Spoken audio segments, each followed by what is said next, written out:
وداعيا إلى الله بإذنه وسراجا منيرا فقد قال الله تعالى في كلامه المجيد وفي فرقان الحميد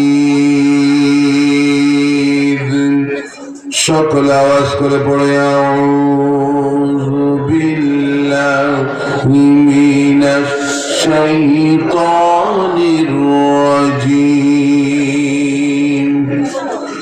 বিসমিল্লাহির রাহমানির রাহিম ইন্নাল্লাহা ওয়া মালাইকাতাহু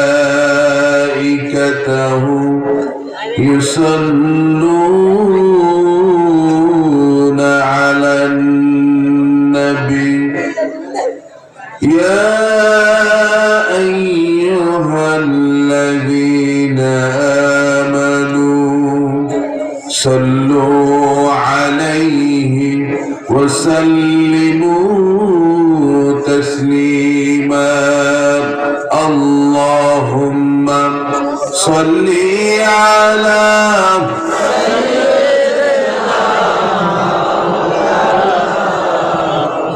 وعلى آل سيدنا بلغ العلا بكماله كشف الدجى بجماله حسنت جميع خصاله صلوا عليه আরবের বুকে মক্কার পরে আমিনার যেথায় ঘর খোদার করুণা কাউসার হয়ে ঝরেছে বারংবার বালাগাল উলা বিকামালিহি কাশাফাদ দুজা বিজামালিহি حسنت جميع خصاله صلوا عليه ये तेरी महराज थी कि तू लौह कलम तक पहुंचा और मेरे महराज हो कि मैं तेरी कदम तक पहुंचा बलगल उला बिकमालिही कशफत दुजा बिजमालिही हसनत जमीअ खिसालिही सल्लु अलैहि আমাকে শহীদ করে সেই মিছিলে শামিল করে নিও আমাকে শহীদ করে সেই মিছিলে শামিল করে নিও যেই মিছিলের নেতা আমির হামজা খুবাইব খাব্বার আল্লাহর ছিল যারা অতি প্রিয়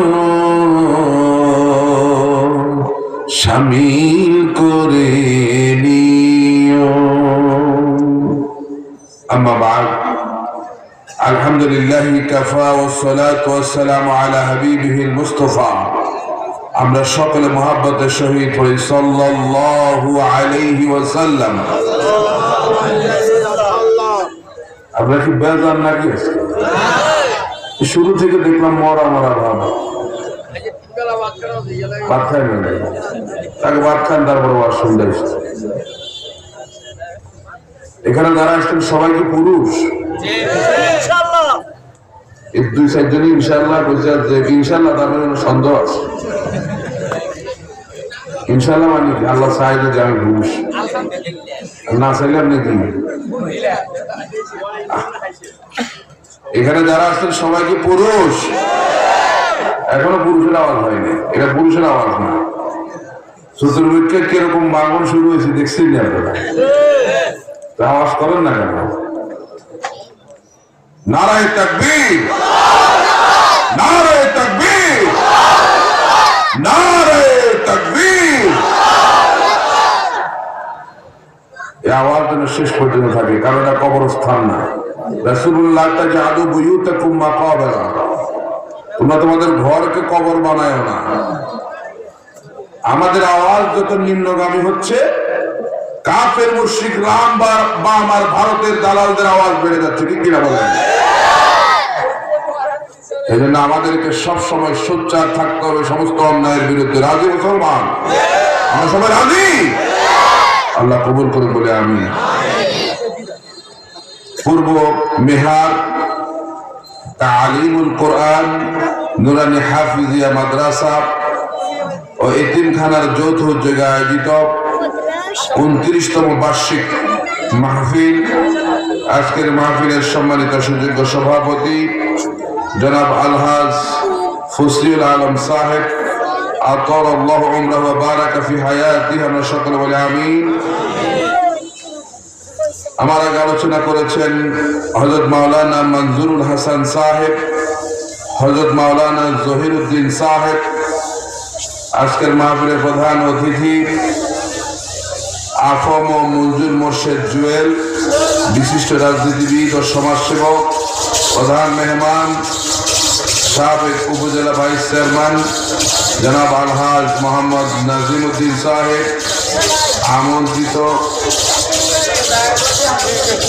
আমন্ত্রিত অতিথিবৃন্দ, স্টেজে উপস্থিত হাজারাত উলামায়ে কেরাম, আমার সামনে উপস্থিত মুসল্লিয়ান, মুরব্বিয়ান, সামিঈন, হাজিরিন, যুবক, পর্দার আড়ালে আমার সম্মানিতা শ্রবণরতা মা এবং বোনেরা, আল্লাহ সুবহানাহু ওয়া তাআলার আলিশান দরবারে আমরা আমাদের মস্তক অবনত করে সে মহান মনিবের সুউচ্চ দরবারে সকলে কালিমাতুশ শুকর আদায় করি। আকাশ বাতাসকে মুখরিত করে প্রাণ খুলে শরীরের সমস্ত শক্তি দিয়ে আল্লাহ পাকের প্রশংসা করি। সকলে বলি আলহামদুলিল্লাহ।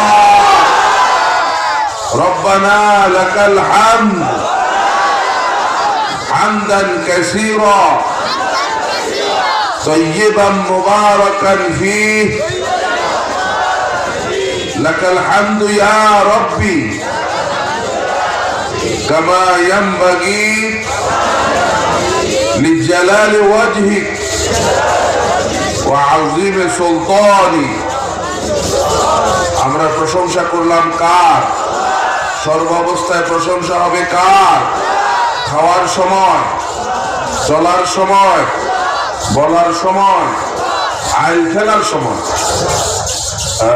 এই তো ঠিক আছে না? বুঝছে মানুষ আইল খেলেনি আপনারা? একজনের জমিন বাপে দেয়া গেছে 3.5 ডিসি, 10 বছর পরে যায় দেখে জমিন হয়ে গেছে 60 ডিসি। কে দিল বাকি আধা ডিসি? ওই আইল খেলা করছে। কথা বলেন না?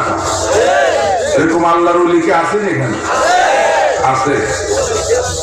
কিয়ামতের দিন আল্লাহ রাব্বুল আলামিন কেউ যদি কারো এক বিগত সম্পদ অন্যায়ভাবে যদি দখল করে নেয়, কিয়ামতের দিন আল্লাহ রাব্বুল আলামিন তার গলার মধ্যে 7টা জমিন ঝুলাইয়া দিবেন।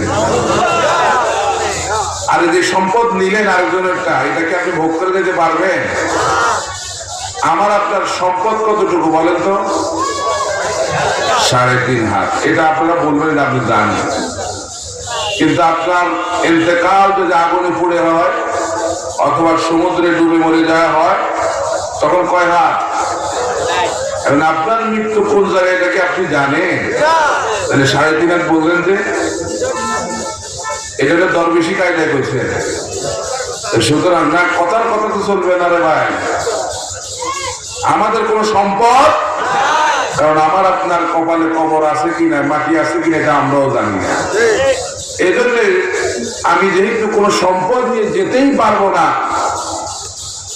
খালি খালি আমার ছেলে মেয়েরা সম্পদ নিয়ে মারামারি করবে আর আমি আরেকজনের সম্পদ জোর করে যাবো, দখল করে নেব, আর আমাকে আল্লাহ পাক এর জন্য শাস্তি দিবে, তাইলে আমি তো মনে করি এই লোকটার মতো বেকুব আর পৃথিবীতে একটাও নেই। কারণ অন্যের সুখের জন্য নিজের ভবিষ্যৎকে নষ্ট করেছে, ঠিক কি না? কিয়ামতের দিন আপনার ছেলে আপনার কোনো কাজে আসবে? আপনার মেয়ে, আপনার স্ত্রী, কেউ আপনার কোনো কাজে। এই জন্য ভাই, আমরা যেন অন্যায় ভাবে কারো সম্পদ যেন দখল না করে আল্লাহ যেন সেই তৌফিক দান করে বলে আমি।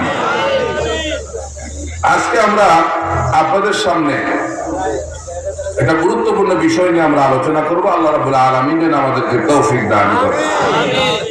আমার এই আলোচনা থেকে দুই শ্রেণীর লোকদের জন্য শিক্ষা রয়েছে। এক শ্রেণী হচ্ছে যারা দায়ী, যারা মানুষদেরকে আল্লাহর দিকে আহ্বান করে, তাদের জন্য শিক্ষা আছে। কিসে শিক্ষা? সেটা হলো আমরা সামান্য এক সকাল এক বিকাল বা একদিন দুই দিন এক সপ্তাহ দাওয়াত দিয়ে আমরা অধৈর্য হয়ে যাই, কিন্তু আল্লাহ রাব্বুল আলামিনের নবী এবং রাসূলরা, বিশেষ করে হযরত নূহ আলাইহিস সালাম 950 বছর দাওয়াত দিয়েছেন, কিন্তু একটা মুহূর্তে তিনি অধৈর্য হন। কিন্তু নূহ আলাইহিস সালামের জাতি তার দাওয়াত গ্রহণ না করে তার উপর যে জুলুম নির্যাতন করেছে, আল্লাহ রাব্বুল আলামিনের এক গজবে সেই নূহ আলাইহিস সালামের জাতিকে আল্লাহ পাক 120 দিন পানির নিচে রেখে তাদেরকে ধ্বংস করে দিয়েছেন। যে আল্লাহ এই কাজ করছেন সেই আল্লাহকে এখন নাই? পৃথিবীর জালেমদের কি তার থেকে শিক্ষা গ্রহণ করার দরকার নাই? কি বলেন, আছে কি না? এখন জালেমদের যে শাস্তি আল্লাহ পাক দুনিয়াতেই দেন, এটা আপনারা বিশ্বাস করেন না? যে বাকিরা চুপ করে দিচ্ছে। জালেমদের শাস্তি যে দুনিয়াতে হয় এটা আপনারা বিশ্বাস করেন? এটার উদাহরণ এখন আর বাংলাদেশের বাইরে না, আমাদের দেশে আছে। ঠিক কি বলো? ইন্না বাতশা রাব্বিকা লাশাদীদ। আল্লাহর ধরা বড় শক্ত ধরা। আল্লাহ যখন ধরেন দুপুরের খাবারটা পর্যন্ত খেয়ে যেতে দেন না। ঠিক আছে কিনা? ইসলাম ভাঙার পক্ষে না, কিন্তু এটা হচ্ছে তিলকাল আইয়াম নুদাবিলুহা বাইনান নাস। আজকে যে ভাঙাভাঙি দেখছেন, এই ভাঙার এই রাজনীতি শুরু করছে যারা, আজকে তাদেরকেই ভেঙে চুরমার করে দেওয়া হচ্ছে। ঠিক কিনা বলেন? কারণ আপনারা জানেন না, সাতক্ষীরাতে শুধু ইসলামী আন্দোলন করার কারণে আমাদের কত ভাইদের ঘর বুলডোজার দিয়ে মাটির সঙ্গে মিশিয়ে দিচ্ছে, কল্পনাও করতে পারবেন না। এটাই তার ফসল। ঠিক কিনা বলেন? তারপরও আমরা ভাঙার পক্ষে না। ঠিক কিনা বলেন? ইসলাম কারো ঘর ভাঙতে চায় না। মুসলমান, আপনারা কি কথা বুঝতেছেন আমার? এই জন্য আল্লাহ রাব্বুল আলামিন জালেমদেরকে যেন শিক্ষা গ্রহণ করার তৌফিক দান করে বলে আমিন। আর শিক্ষা গ্রহণ না করলে তাদের পরিণতি আরো ভয়াবহ হবে, এটা আল্লাহ পাকের ওয়াদা। আমরা এই দুই শ্রেণীর লোকদের জন্য এখানে শিক্ষা পাবো। আল্লাহ রাব্বুল আলামিন আমাদেরকে আজকের আলোচনাটা কান খাড়া করে শোনার সেই তৌফিক দান করুক, আমরা সকলে বলে আমিন। আজকে আমরা আপনাদের সামনে হযরত নূহ আলাইহিস সালামের বর্ণাঢ্য দাওয়াতি জিন্দেগি নিয়ে আলোচনা করব। আল্লাহ রাব্বুল আলামিন যেন আমাদেরকে এই বিষয়গুলো প্রাঞ্জল ভাষায় যেন আপনাদের সামনে উপস্থাপন করতে পারে, আল্লাহ সেই তৌফিক দান করেন। ভূমিকা দীর্ঘায়িত করতে চাই না, আমরা শুরু করতে চাই। শুরুতে শয়তানের ওয়াসওয়াসা থেকে আল্লাহর কাছে পানাহ চাই। আমরা সকলে শুরু করি, সকলে পড়ি। আউযু বিল্লাহি মিনাশ শাইতানির রাজীম। বিসমিল্লাহির রাহমানির রাহিম। বিতাড়িত মরদুদ শয়তানের ওয়াসওয়াসা থেকে পানাহ চাই। পরম করুণাময় আল্লাহর নামে শুরু করছি। وَلَقَدْ أَرْسَلْنَا نُوحًا إِلَى قَوْمِهِ فَلَبِثَ فِيهِمْ أَلْفَ سَنَةٍ إِلَّا 50 عَامًا فَأَخَذَهُمُ الطُّوفَانُ وَهُمْ ظَالِمُونَ فأنجيناه وأصحاب السفينة وجعلناها آية للعالمين সাদাকাল্লাহুল আযীম। সূরাতুল আনকাবুত কোরআনুল কারীমের 29 নম্বর সূরা। এই সূরায় আল্লাহ সুবহানাহু ওয়া তাআলা আয়াত দিয়েছেন 69টি। বিপুল সংখ্যক মুফাসসির কেরাম এই সূরাটিকে মাক্কি সূরা হিসেবে গণনা করেছেন। আমি আবার বলছি, আমরা আজকে যে সূরা থেকে কথা শুনবো সেই সূরার নাম সূরাতুল আনকাবুত, কোরআনুল কারীমের 29 নম্বর সূরা। এই সূরায় আল্লাহ সুবহানাহু ওয়া তাআলা আয়াত দিয়েছেন 69টি। বিপুল সংখ্যক মুফাসসির কেরাম এই সূরাটিকে মাক্কি সূরা হিসেবে গণনা করেছেন। আমি এখন যদি আপনাদেরকে প্রশ্ন করি, জবাব কি পাওয়া যাবে? আমরা আজকে যে সূরা থেকে কথা শুনবো সামনে থেকে আপনারা বলবেন, স্টেজে বলা না। সেই সূরার নাম সবাই জোরে বলুন। আরবি মুখ দিয়ে আসতে চায় না, না বাংলা ইংরেজি দুইটা ঠিকই আসতো। আল্লাহ যদি এই সূরাগুলো বাংলাতে পাঠাইতো তাহলে ভালো হতো নাকি? রামগতিবাসী আল্লাহ রাব্বুল আলামিন কোরআনকে তার জাতির ভাষায় পাঠাইছে, যে জাতির কাছে পাঠাইলেন। এখন খেয়াল করে দেখেন, আমাদের কবরের ভাষা কিন্তু কি? আরবি। আর জান্নাতের ভাষা আরবি। সুতরাং আরবি কিছু জানাশোনা আমাদের থাকা দরকার নাই, আছে কি না? তাহলে বলুন সূরার নাম। এটি কোরআনুল কারীমের কত নম্বর সূরা? আয়াত রয়েছে কতটি? আর এটি মাক্কি সূরা না মাদানী? আলহামদুলিল্লাহ। এই সূরার এই যে আনকাবুত, আনকাবুত শব্দের অর্থ হচ্ছে মাকড়সা। আপনারা মাকড়সা চিনেন তো? অবশ্য রামগতির মানুষ মেটকুড়ি বললে ভালো চিনবে। হ্যাঁ, এই তো কমন করছে মেটকুড়ি না? এই মেটকুড়ি এটা খুব শক্তিশালী একটা প্রাণী। আমি চিন্তা করতেছি, মেটকুড়ি খুব শক্তিশালী একটা প্রাণী। ওরে আল্লাহ, রামগতির মানুষ মেটকুড়ি চিনেন না আপনারা? তাহলে এটা শক্তিশালী খুব। তো কথা বলেন না কেন? কি আজকে বাড়ির ডরে কথা বলেন? হ্যাঁ, ও আচ্ছা, কি ভারতে ভয় পান নাকি আপনারা? তো কথা বলেন না কেন? আমার লোক জবাব দিতে হবে। তাফসীর শুরু করলাম, জবাব তো দেওয়া লাগবে। কি বলেন? নাকি বাড়ি থেকে আজকে ম্যাডামে আসার সময় বলছে খবরদার হুজুর যত কথা বলে কোনো কথা বলবো না, এটা বলে দিয়েছে নাকি? আমি আপনাদেরকে বলতেছি, মাকড়সা বা মেটকুড়ি আপনারা সবাই চেনেন। এটা খুব শক্তিশালী প্রাণী, একেবারে দুর্বল। এটা যে বাসাটা বানায়, ওই বাসাকে দুর্বল না মজবুত? এই সূরার নামকরণ করা হয়েছে সূরার 41 নম্বর আয়াত থেকে। দেখুন কেন জিজ্ঞেস করলাম, সামনে আলোচনা করলে বুঝবেন। আল্লাহ রাব্বুল আলামিন বলেন, মাসালুল লাযীনা ইত্তাখাযু মিন দুনিল্লাহি কামা আউলিয়া কামাসালিল আনকাবুত ইত্তাখাযাত বাইতা ওয়া ইন্না আওহানাল বুয়ুতি লাবাইতুল আনকাবুত। রব্বুল আলামিন বলেন, আমাকে বাদ দিয়ে তোমরা যাদেরকে বন্ধু হিসাবে গ্রহণ করেছো তাদের দৃষ্টান্ত হলো মাকড়সার বাসার মতো। ঠিক না? আল্লাহ বলছেন, আমাকে বাদ দিয়ে যাদেরকে বন্ধু বানাইলা। এই দেশের দিকে তাকায়া দেখেন, বিগত 16 বছর আল্লাহকে বাদ দিয়া বন্ধু বানাইলো ভারতকে। তাদের চিন্তা ছিল ভারত তাদেরকে বছরের পর বছর টিকায় রাখবে ক্ষমতায়। এই জন্য 41 সাল 41 সাল 41 সাল ঠিক না বলেন? বন্ধু বানাইছে কারে? ওই যে এক জালিমে বন্ধু বানাইছে আরেক জালিমকে।